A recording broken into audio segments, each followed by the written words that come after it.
măi, și banii măi. Păi când vii seara vin la noi, măi, și banii măi. Da, măi, și banii din la voi, măi, și banii măi. Păi când vii seara vin la noi, măi, și banii măi.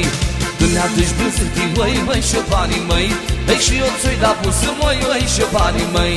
Tu ne-aduci brânzătii, măi, și banii măi. Păi și eu ți-o-i da busă, măi, și banii măi.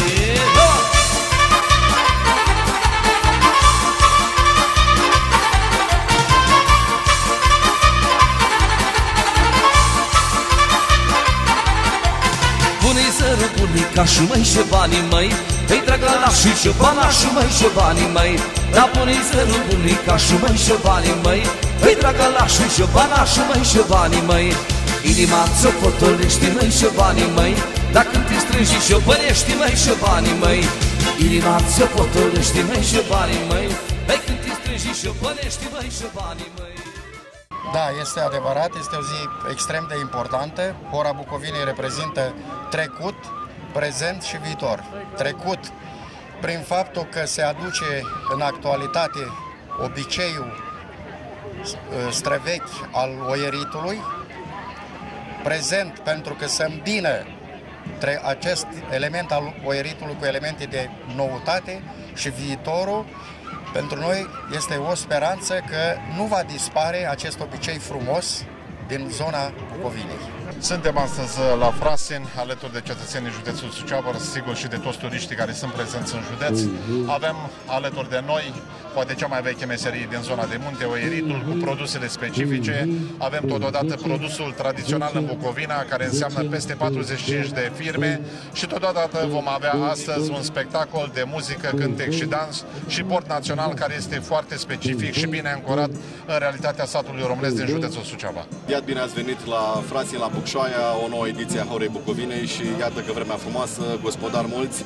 Ne-am preocupat, toți cei care suntem organizatori, să asigurăm un cadru plăcut, să îmbinăm și utilul și plăcutul, pentru că ieri am avut și parte de simpozion dedicat agriculturii și dezvoltării rurale. Astăzi avem partea de petrecere câmpenească, cu parada gospodarilor, cu portul nostru, cu foarte multe stâni deja create și amplasate aici, cu parte de petrecere a timpul liber, cu spațiu pentru copii.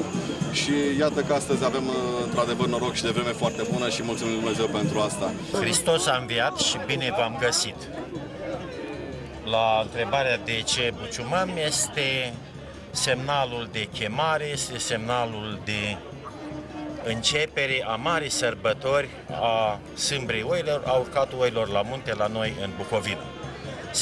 Semnifică sunetul de bucium, nu semnifică melodie, ci rugăciune, comunitatea între noi și Dumnezeu. În această Sfântă Duminică sărbătorim 2 săptămâni de la învierea Domnului, de la învierea și Domnului și mântuirea sufletelor noastre. Sărbătorim marea sărbătoare a urcatului oilor la munte, deci învierea naturii după o iarnă destul de lungă și de grea, învierea naturii, învierea sufletului nostru. Este sunetul de bucium, este un simbol, un triumf al bucuriei înainte de urcatul oilor la munte. Tradiția bucovineană, Bucovina, grădina lui Maicii Domnului, Bucovina, grădina unde venea Dumnezeu în vacanță după marele profesor Vasile Posteucă de la Cernăuți, Bucovina, locul ales de Dumnezeu pentru noi. Bucovina este leagănul credinței, așa cum Lucian Blaga a spus că Ardealul este Ierusalimul României. Bucovina o putem considera atosul României prin mulțimea bisericilor, mănăstirilor, schiturilor, prin credința noastră, prin păstrarea tradiției, prin păstrarea vechilor obiceiuri. Este vechiul obicei de a serba urcarea oilor la munte, care și la români se petrecea. Deci, cum repet, triumful bucuriei, triumful naturii, triumful credinței.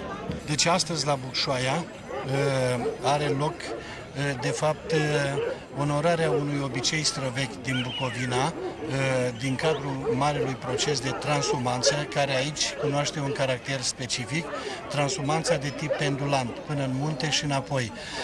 Ca întotdeauna, prin activitatea pastorală a poporului român în general și a celor din Bucovina în special, câinii ciobănești și în particular ciobăneștii românești de Bucovina, care poartă numele acestui frumos colț de țară, sunt prezenți în expoziție în număr de peste 60 și reprezintă mândria bucovineanului, a cetățeanului din zonă. Eu mă bucur, mă încarc pozitiv, mi se umple sufletul, mintea, trupul, numai de bine și de frumos.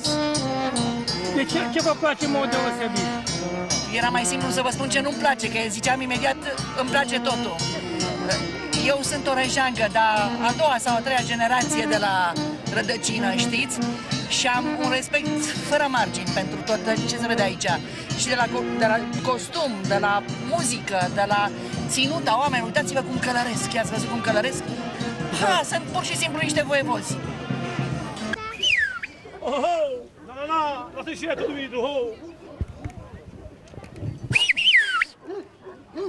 Spuneți câteva cuvinte. Astăzi este ziua când faceți o... Da. Astăzi este o zi frumoasă, cu soare, după cum se vede. Și am prezentat ceva animale din ferma pe care o avem. Avem câteva oi frumoase, minunate, le-am adus aici ca să le vadă toată lumea, o parte din ele, așa. Prezentăm niște câini caucazeni, care sunt de pază la stână. Avem 3 exemplare, așa. Ne bucurăm de oameni care ne vizitează. Am expus o marfă corespunzătoare, frumoasă, calitate bună. Și am vrea să probeze și oamenii ceea ce avem noi. Să vină în stâna noastră, să ne viziteze, colaborăm. Dacă mai este ceva care nu avem noi și are altcineva, putem să stăm la o masă rotundă să discutăm, să punem lucrurile pe drumul cel bun. Am înțeles că de seară veți urca la munte. Unde aveți? Câte oaie aveți? Avem acum, mi-e rușine să spun că avem mai puțini ca ceilalți care au mai multe, dar n-am să spun efectivul lor. Mergem la Cârlibaba cu ele, avem o poiană mare. Avem o poiană mare la Cârlibaba acolo o învăța vara asta, suntem vreo 9 ciobani. La 9 ciobani avem și un efectiv de oi bun, bunișor. Ce vă atrage? Ce ne atrage? Pasiunea. Am copilărit în asta, am crescut în asta, părinții noștri ne-au îndrumat. Pasiunea, mare pasiune. Astăzi avem mai multe produse tradiționale din zona Comunei Fundul Moldovei, zona de munte a județului Suceava. Începem cu un miel în smântână, care se pregătește strict tradițional la Fundul Moldovei cu cimbru de câmp. Este unul din secretii care îl dezvălui acum, care a proaspăt ieșit acum cu cimbru de câmp. Aici avem un vițel la proțap, ținut în baiți vreo 2 zile, ca să-i dea un pic de gust. Și acum ușurel, așa că dacă îl dăm la foc mai mare, să arde și să amărește.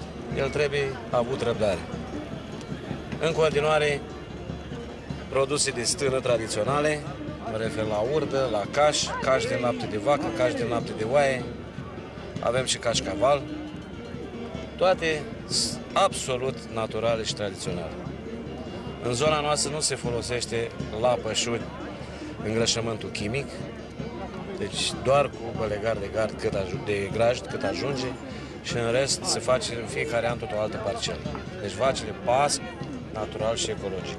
Suntem chiar acum într-un program de a scoate un certificat bio, suntem în monitorizare, toată Comuna Fundul Moldovei, toate pășunile din raza Comunei Fundul Moldovei și implicit toate produsele.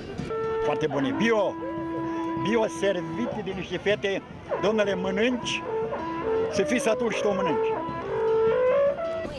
Ce se întâmplă? E hura bucovinii, ne adunăm în fiecare an aici, tradiție bucovineană, și oile la munte, specifice, și cam asta. Prea multe, eu străi mai mult în afară. Cumpărați și produsele astea, vă plac, sunt bune? Da, 100% și mai mult am venit pentru produse, sunt foarte, foarte bune și nu au egalitate în lume. Nu?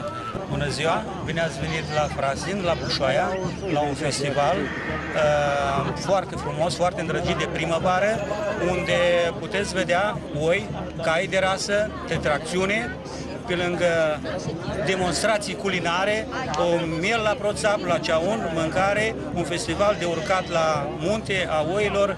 Este un picuț cam târziu, dar toată lumea este binevenită. De unde această ținută și de ce cu ea astăzi? Păi este o ținută de sărbătoare, fiindcă este o zi de sărbătoare și ca atare trebuie să bucovineanul își respectă ținuta și își respectă tradițiile. Altfel nu le putem duce mai departe și nu le putem transmite tinerii generații care vine din spate.